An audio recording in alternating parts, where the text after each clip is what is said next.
Hello, I'm Chris, this is Gross Models, and welcome to a new build. This is Build Your Own R2-D2 from Fanhome. Now this kit was very kindly supplied to me by Fanhome, so, you know, up front, and it's a free build for me, but I'm going to go through each and every issue until we're completed. So, before we look at the actual magazine, the other things that came in the pack. This pack came with issues 1 and 2. And some supplementary paperwork. We've got a nice little letter from Fanhome saying, "Welcome to Fanhome. We're glad you've joined us. We're sure you love this completely addictive journey to build up modelling." So yes, this is what we're going to be doing, building R2-D2. It's going to look like that. It's half scale. It's a little bit under half scale apparently, but it's close enough.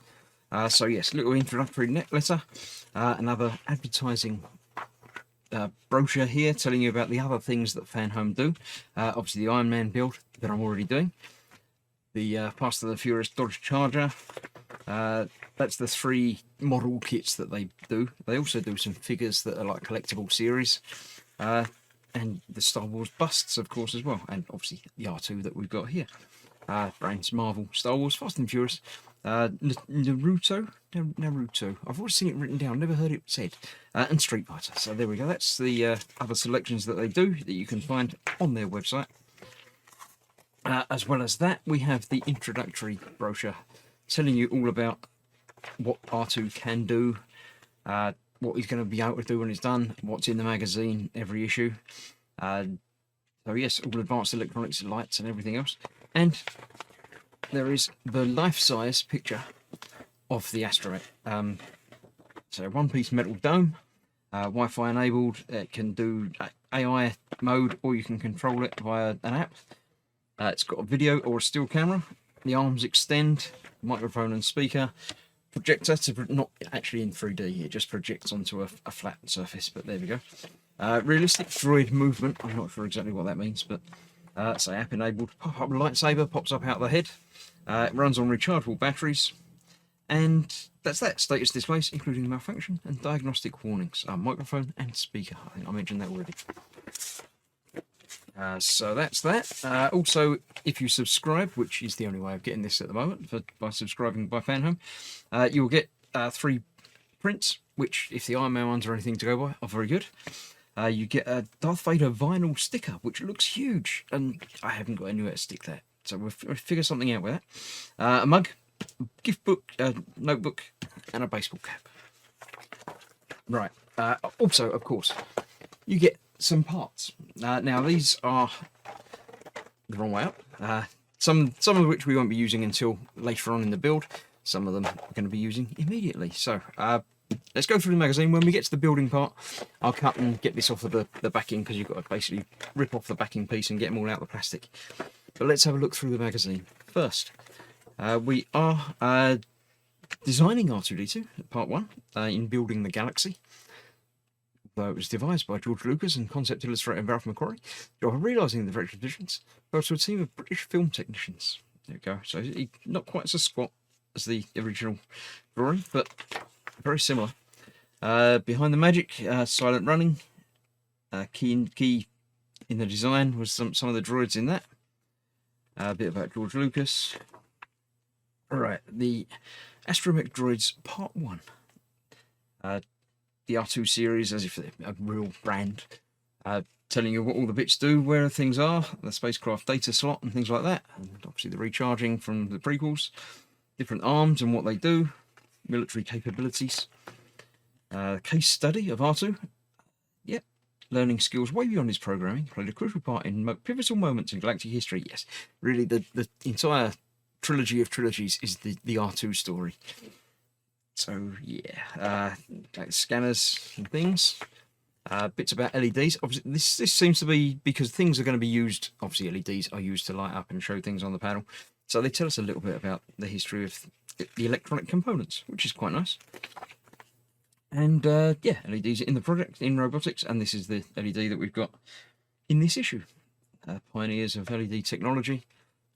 Right, this is the building guide, so I'll cut away, I'll come back when I've got the parts off of the backing. So, various parts supplied in this issue. Let's have a look at the picture here. We've got the primary photoreceptor faceplate, which is here. the processor state indicator faceplate, power lead for the LED cluster, the cluster mounting, diffuser, lens, some screws, obviously.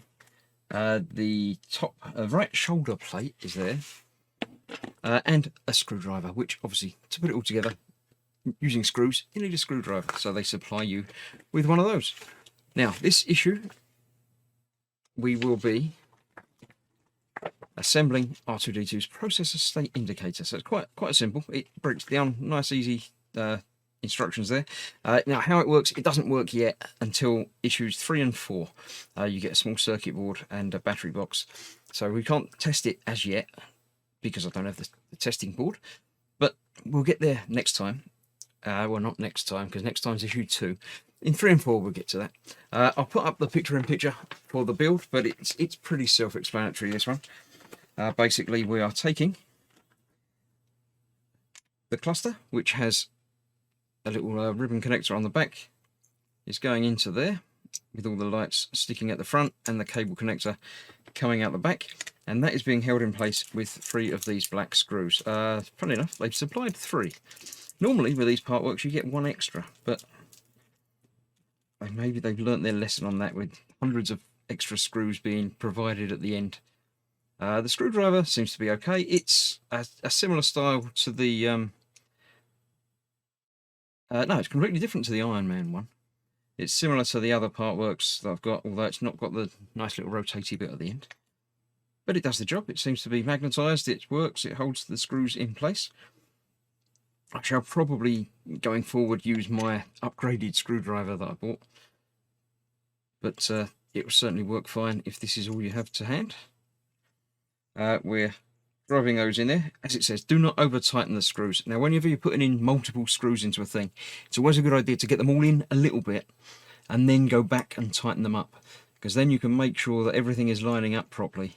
With 3 screws, if you tighten up 2 of them, there's a chance that the 3rd one won't be lining up quite right, which means you might have to shift a little bit. So it's always worth testing and making sure it all lines up before you go back and tighten them up. So that's coming out the back there. The screws aren't protruding from the back. That's all fine. We've got to undo the wire. Little twist cable. It's worth keeping these little metallic twist cables, apart from any diorama or model making things. They're always useful for keeping cables tied back out the way. So keep hold of those. Reuse and recycle. Now, the cable obviously has 2 different ends, a big one and a little one. You'll notice that this is a little one. So I'm pretty sure it does indeed say, compare the ends and put the little one into there. Now, you've got to get it the right way up as well. It will only go one way. The holes are closer to one side than the other, and there are little socket plugs on the outside. So make sure you get it the right way around. And it doesn't take any force to put it in, but that's in there securely, out of the way. And that is this part of the build completed. The assembly should look like this, and this completes that stage. It does. It looks just like that.